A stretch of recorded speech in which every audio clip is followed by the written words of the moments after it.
It's the Late Fun Guys podcast. I'm Samir. Got my co-host Mark. Go Habs, go. Go Habs, go. Mark, after a 4-1 spanking in game one, the Habs adjust to play a very complete game. I told you how valuable Petry was to this team. His impact was noticeable. 1 assist, +1 for the game, 2 block shots in 20 minutes. With his eyes last night, Mark, he should be nicknamed the Terminator. And Dano should be nicknamed John Connor for his play throughout the game. Price was insanely good. That save on Martinez was incredible. It gets in Vegas's head. He's done that throughout the playoffs. Habs take this one 3-2. Mark, I've been saying it's a 50-50 series. What do you have to say? It was sure a nail biter, Samir. I was on the edge of my seat those last, I'd say 4 or 5 minutes. They were just constantly in our zone. Totally held my breath, but we survived. So we get the win. That's huge. You split the series in Vegas. Instead of being down 0-2, then you got to win 4 of the next 5. Makes it very difficult. So, but what was key was coming up to an early lead. I think it's something we've talked about. They have a big high success rate when they score first. And getting the first 3 goals were huge. And that's really why the reason they won this game was they're not meant to play from behind. And first with Armia, Samir, you saw that goal, like the nice pass. And then Toffoli getting another one, make it 2-0. And finally with Byron, just deking out Fleury. I didn't find Fleury was that great last night, but we sort of saw that after game one. So they did what they had to do, and good for them. I think that it's incredible that they were even able to get 3 goals without any penalty, which was totally BS. There was plenty of calls that Vegas could have got, but hey, and in Montreal's going to be a different story with the home crowd, but we'll talk about that later. But yeah, when they score 3 goals, they win the game. Price, I don't think has lost a playoff game when they score 3. So that's all they need to do. And I think it's a great omen. And it was a night of upsets. We saw the Clippers and Hawks win too on the NBA side. So all the road dogs won and the Habs. So good night if you bet on the underdog. Yeah, definitely. The Habs are 8-0 when scoring 3 goals this playoffs. Mark, the key plays of the game were the following. Perry Stahl Armia line was firing, not what we saw in game one, a complete 180 in game 2. That first goal where Perry makes that pass, gets the puck to bounce. Armia taps it in past Fleury. I mean, that's a huge momentum boost. Playing with the lead, like you said, is an advantage for this team, and they got off to a flying start where they did in game 1 too. But this is they actually converted this time. Yeah. That line also made a bunch of key plays throughout the game, but one was very noticeable in the second period when Vegas was getting a lot of momentum their way and putting a lot of pressure on the Montreal D zone. You notice Perry kind of falls on the ice near the boards, and Eric Stahl sees him getting, sticks to his face, and then he starts a scrum, and that kills the play. And it was the refs blow the whistle, complete momentum killer for Vegas. They were shut down. I think it ended the period well for the Habs. There was that little sneak in towards the end, but I think that was a miscue as opposed to actually keeping the momentum Vegas' side. And then one thing I'd like to call out as well is on the KK line. I think they played a lot better. Josh Anderson, still off the score sheet, but he made a nice play when KK chipped the puck up the boards to set up Byron to go get free. Josh Anderson comes across and pins his man to set Byron free, and I thought that was a really clever play. So I'd like to see him get on the scoreboard. He was really physical the entire game, and that's what they need. The entire team really played more physical to match Vegas's physicalness from game 1. So that's really a key component. They stepped up their level, and it started with Anderson. You'd like to see him get some more goals, but I think that's a good start for him. Yeah, he's been noticeable on the ice. You just don't see him on the score sheet. So that's usually it's usually the opposite. So I'd like to see him, put the puck in. I think he's got to make some start scoring some key goals. He is paid for that, right? For those reasons. But it was a really nice play to free up Byron. He dekes out Fleury, like you mentioned. And then Price. I mean, I don't know how you play this guy as the opposition when he's making saves like he did against Muzzin. I mean, he's just in your head. I can count in game one. He robbed Stone. He robbed a bunch of Martinez. guys. Sorry, Martinez. I keep saying Muzzin. I don't know why. Muzzin is golfing right now. Yeah, Martinez. But the Price is killing it, and he's on fire, and he's playing Vezina level, and that's what the Habs need to continue to win, and it's showing why he's the highest paid goalie in the NHL. I love seeing that smile. What about late in the third period? He made a save, and it was the break. Yeah, it was his own turnover. Pure confidence. It was his own little turnover, and then he comes up big with the save and starts laughing. And it was great to see that on the NBC feed. They caught that really, really cool. It was a really cool thing. I also want to mention how amazing Danault was. I mean, he was 61% in the faceoff circle. He was better than the team average, which was already 58%. He shut down every opposition line he played against, and he is incredible at making last minute efforts to save the play and get the puck out of the zone. Him and Toffoli also made an amazing play in the second period where he dived and just stopped Stone from getting a free chance on Price. He just dived in the defensive zone, and Toffoli also scored a goal. He's on an 8-game point streak. Yeah.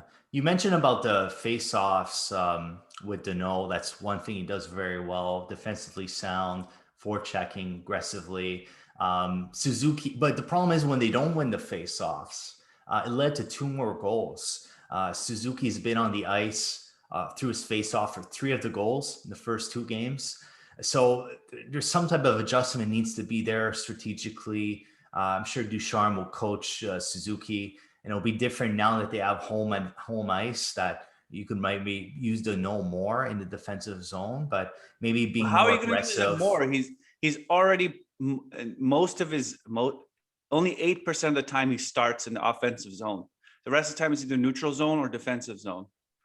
I'm just saying the results. There's 4 goals directly led off a face-off, and that leads to screen shots. That was a problem in game 1. It happened again in game 2. If Price can't see the puck, it's very hard for him to stop.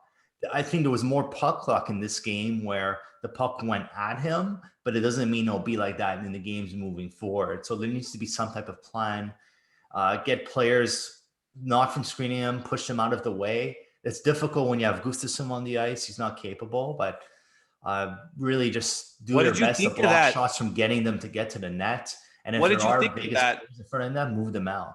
What did you think of that lineup change to put Merrill and Gustafsson in and take out Romanov and Kulak? Merrill's a steady hand. That's a great move. Petry, of course, he obviously wasn't 100%, but we saw his presence, how important it is. Even though he did. Petry was a no-brainer. Yeah. But keeping Gustafsson in over Romanov or Kulak. Well, Kulak, I agree with.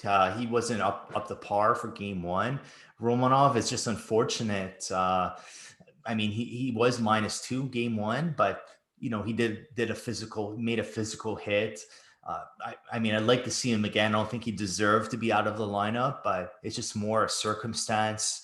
The veteran presence of Merrill, and they need Gustafsson for the power play. That's the problem. I thought they could maybe do without it, but maybe with Petry at not 100%, they decided just to, power play's been working, and unfortunately they didn't really use it. If Ducharme knew they wouldn't get a power play, I'm sure Romanov would have drew in, but that's the way it goes. There's even talk of doing 7-man defense just in case Petry or Weber were hurt, but they look totally fine. Weber blasted a shot almost 100 miles an hour. And they both finished the game, which is important. So that's why 7-man defense, you never really want to do that. But yeah, unfortunately, hopefully we'll get more power plays game 3 so Gustafsson could could do what Yeah. he Well, does. I'm a big fan of the youth, Mark. And I think I want to make a notable mention that Cole Caufield is looking like a playmaker now, making some incredible passes. He set up Toffoli for the second goal off a pass from Petry. So that was a really nice to see. And he's getting a lot of shots on net too. So I expect, Ducharme called this out as well in his post game, that he wants to see things get cleaned up. He liked their game, but he still thinks there's room for improvement. I agree with that 100%. And if you think about it, coming up for game 3, Vegas has been not getting off to good starts. And you saw that in game 1, the first 6.5 minutes, Habs dominated. This time we actually, got like you said, the puck luck on our side. And Vegas has been outscored 15-8 in the first period this playoffs.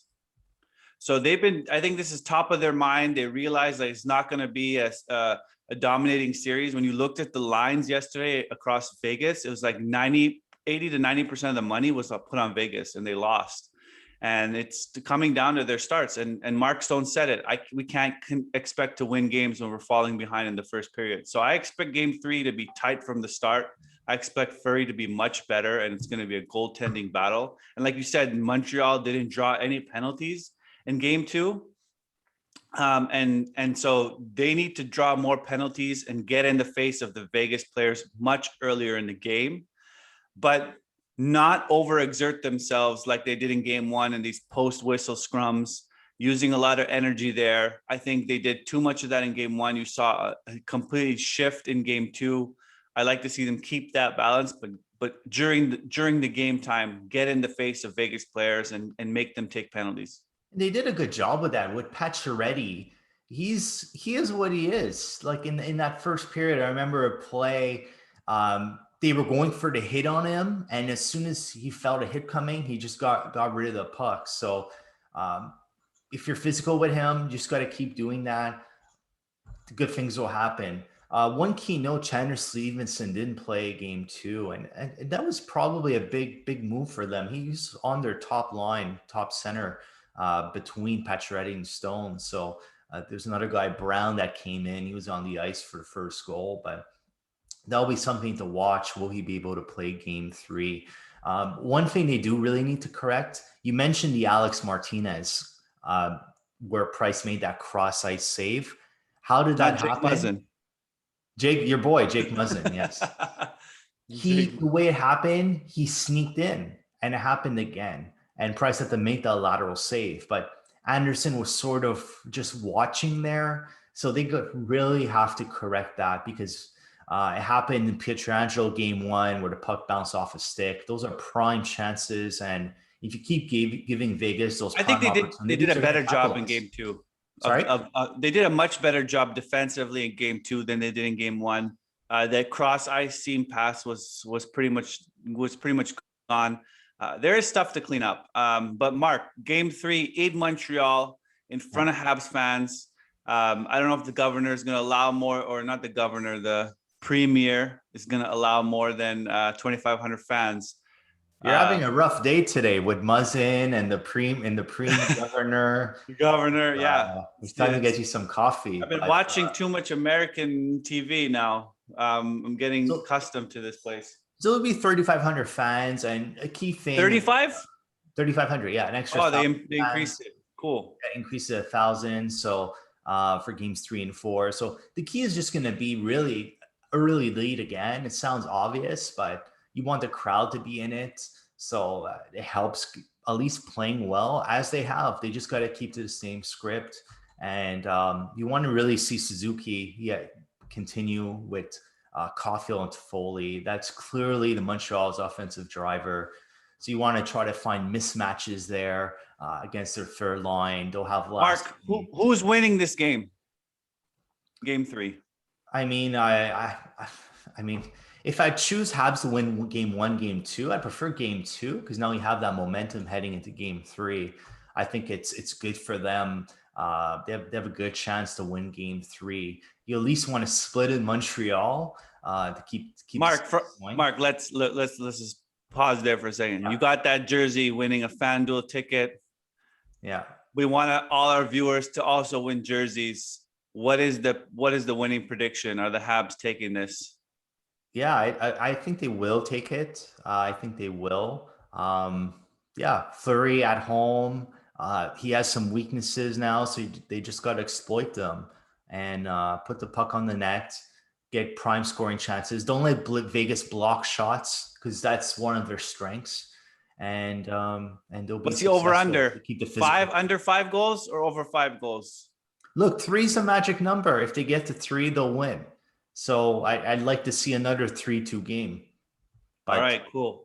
Well, stay tuned Friday. It's going to be an earlier start for East Coast guys. I think they're starting at 8 p.m.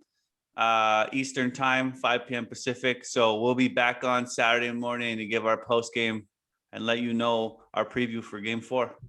let's Go go. Habs, go.